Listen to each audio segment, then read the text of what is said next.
What's up, guys? This is Jason from the Jason&Jabari Gaming, and today we have wars number 9 and 10. So, you guys saw my first two wars in Sweetest Alliance, and this is going to be my third and fourth, technically. So the season, I only did half a season, but hopefully I plan on doing a full season with them next season.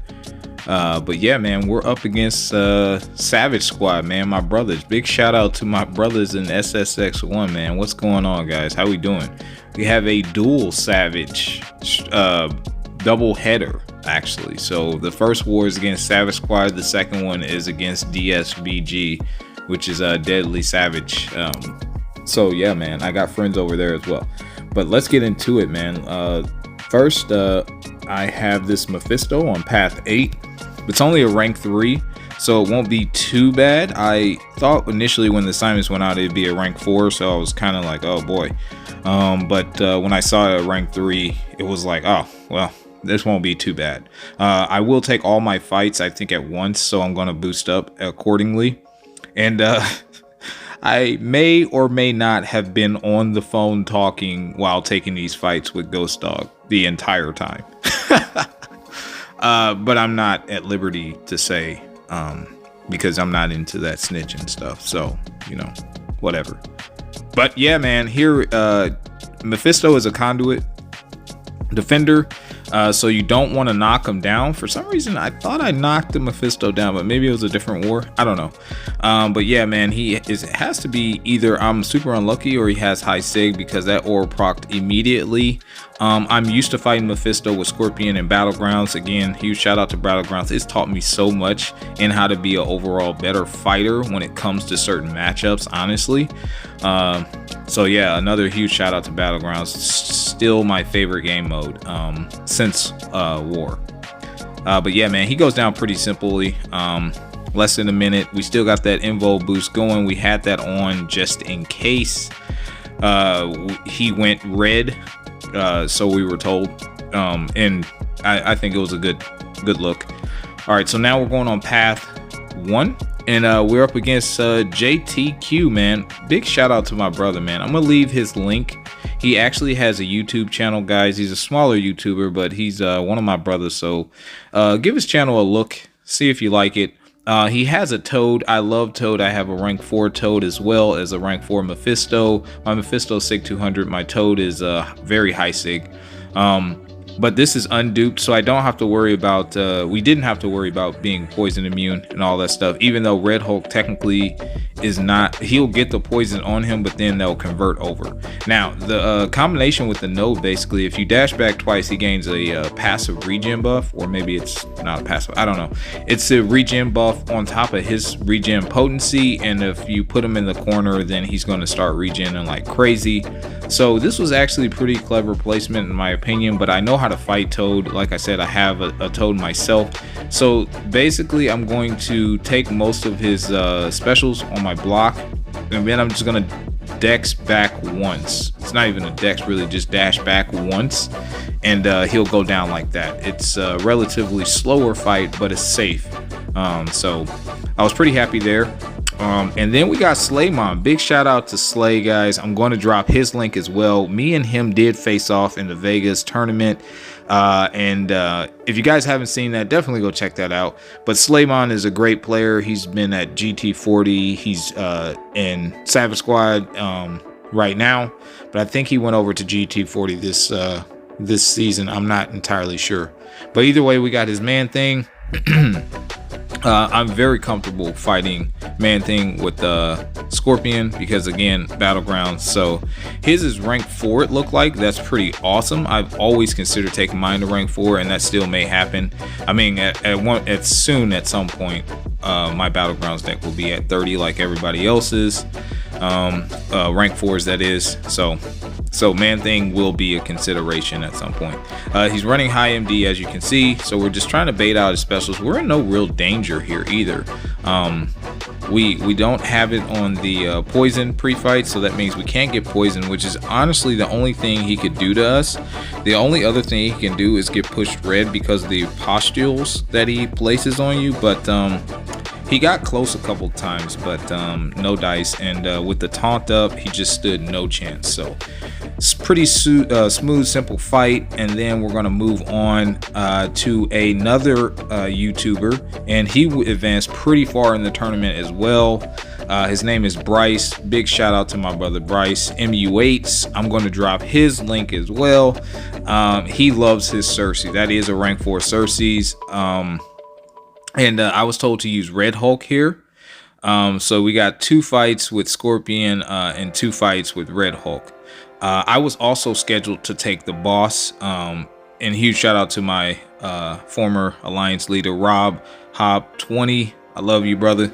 I was scheduled to take his Doom boss, but plans got changed because one of the guys accidentally dropped a torch pre-fight on him. So it was a use it or lose it situation, and then I think King went in there and soloed the boss. But I was scheduled to take him to try to get a redemption after my horrific performance with my first Doom boss, which I was actually pretty eager to redeem myself. I do take bosses quite frequently when I was with Savage Squad, and I prided myself in trying to solo them, which, to be fair, I don't think there was a boss that I haven't soloed, but there could have been one, maybe, or 2. I don't know. But anyway, so yeah, man, this is a slower fight. I do know how to dex Cersei Special 1 and Special 2. Guess how? Time's up. Battlegrounds. Yeah. So I fight Cersei all the time, so it's not a big deal. A lot of people use her as a stall option. Once you know how to play her, she's actually not that bad. Here is a example of me not playing her the way that I would in Battlegrounds most of the time. And I think that's, again, just nerves and me being overly cautious and being safe. Now, that's not going to cost me anything. What I mean basically is with her specials, you can stay relatively closer to her, dash back kind of like Void, and then you can immediately dash back in and then dash back, and you won't get touched. It's more of an advanced strategy, and it does require some precision timing and as well as a lot of practice. But that is a way that sometimes I will fight her in order for speed and to retaliate. But there I'm just playing it super safe, and that's completely fine. I don't end up throwing a special, but I do take another Cersei in the next war video that I do throw specials, and you guys will see that. But it's been almost 3 minutes, so like I said, a very slow fight. We're glancing a lot with it up because there's no way to parry her, so she'll get the glance from a heavy, which is our opening. But she's going down. The incinerates and the poisons fuel our 10 charges, and then, man, she just drops. So huge shout out to Savage Squad, man. I love you guys. But yeah, I will drop those links for you guys in the description, so go check them out, man. We ended up winning this war. We only died 8 times and they died 11. But yeah, man, that was a great fought war, guys. It was close until the end. So I really enjoyed participating in those fights. I will say this about Swedish Alliance. My Officer King, man, he's a good one, dude. He always keeps me on my toes with my assignments. It's like he challenges me to use champions that I seldomly use in war. There are a couple that I have used and I'm comfortable using, but not a lot in war. So as I told you guys earlier, the next fight is against DSVG, and this is a stupidly close fight. Like, the last one was pretty close, but this one was extremely close. Extremely close. So we'll see how well we do or don't do. But yeah, man, so he tells me I'm going in with Hercules, Human Torch, and 5-star Symbiote Supreme, and I'm like, whoa, this is nuts, dude. So we're gonna start off on path 2. This is gonna be fun. All right, so we got this Modok here, and he's rank 4. They're pretty common nowadays to fight rank 4 defenders, so I'm pretty okay with fighting them. And I'm gonna go in with Hercules. The plan is just to spam our special 1 and blitz him down as fast as we can. Now when we spam our special 1, he's not going to be able to auto block us because we got the True Sense or something like that, or at least he didn't. I thought he had like more than 100% ability or something like that, but you'll notice that he never auto blocks, so I don't know.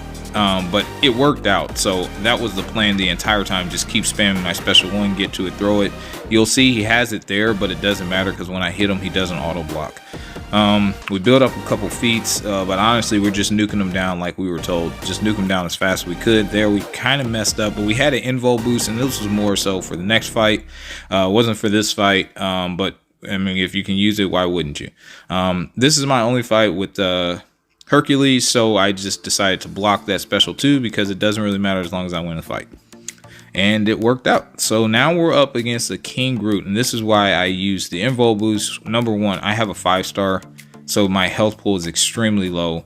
Number 2, I wasn't sure about this matchup because King Groot is a conduit defender, and they were telling me to throw a lot of specials using my MD to my advantage, so I didn't know how that was going to work out. But I definitely trust my officers, what they tell me to do, and I absolutely try to execute. So this was a very close fight. I know it looks like I'm taking over now, but I'm going to tell you why.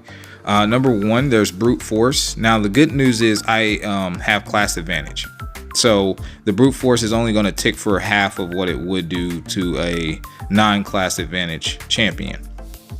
Number 2, King Groot is very, very beefy, even though this is a rank 3. And I was giving him a ton of passive Furies, which play a factor. So he's tapping my block, but you're going to start noticing the difference. So between that and trying to bait out a special 1, the reason why I was trying to bait out special 1s is because he's gaining all these passive Furies, so a special 2 would hit actually pretty hard even if you're blocking it. So I opted to start baiting out special 1s, and you only get like 6 seconds, so you'll see me degen quite a bit. And then I don't think he ever tags me, but he does hit my block a couple of times, and you'll notice the difference, where he's just starting to whack really, really hard, and it's like, oh boy. Now we did have that buff that when we throw our special 3, we can only lose a maximum of 15% of our health. So I don't know if that played a factor at all. I wasn't paying attention to it, and I didn't pay attention to it in my next fight with Sim either. But that is a nice thing to have, I will say that. But again, he's being very, very passive sometimes, so it is very hard to get him to cooperate. But you can see we're already down to half our health, and he's still at 22%, so he still has a fighting chance. Actually, I guess we kind of get whacked there a little bit, which was unfortunate. But he's going down slowly but surely, but he's at 13 Furies. So, I definitely didn't want to push him to a special 2, but I wanted to end this fight pretty quick. I didn't even want to let him touch my block anymore because it was getting that bad. As you can see, just shaving off health right there. And then he drops from one of the, what do you call those, fate seals that we put on him, and he loses the last percentage of his health. So this is my last fight, and this was actually my scariest fight. I have a rank 4 Hyperion here on the mini island, and I got to use Symbiote Supreme. First time taking this fight, I did not realize how fast Hyperion gains power and keeps power. That completely threw me for a loop. I stayed composed, which is the thing that you want to do, especially under high pressure. You always need to understand that you need to stay composed. Keep your composure, come up with a plan. Even if it's a terrible plan, it's a plan. And then if it doesn't work, what makes great players is split-second decision making. So if you understand and realize quickly, hey, this plan's not working, adjust your plan. You can always adjust your plan with whomever you go with. It does not matter. There's always options. There may not be the best options, but try to come up with an alternate solution to try to win that fight. Do not just give up on the fight, and always stay composed. So there I push him red with my special 3. I baited out 2 special 2s thinking that it would do it, but nope. We did put on an invo boost as we were told. This is where I freak out because he caught me in the corner, I was told to spam special 2s, so fortunately we were able to do that successfully, but then we throw him red again with this special 3. So now I'm freaking out, like, okay, I think I can take one more special 3 without really hurting, but like a boss, he comes at me, I throw that special 2 to intercept him, and he goes down, man. So we won this war, guys. It was super close. We won by 1. Guys, we won by 1. We died 6 times, they died 7 times. They had us on time. We could not die anymore. But huge shout out to Minash and Buddy Lee. I'll leave their links as well. Check all these YouTubers out, guys, and continue to like and subscribe. It greatly helps us out. We'll catch you in the next one. Peace.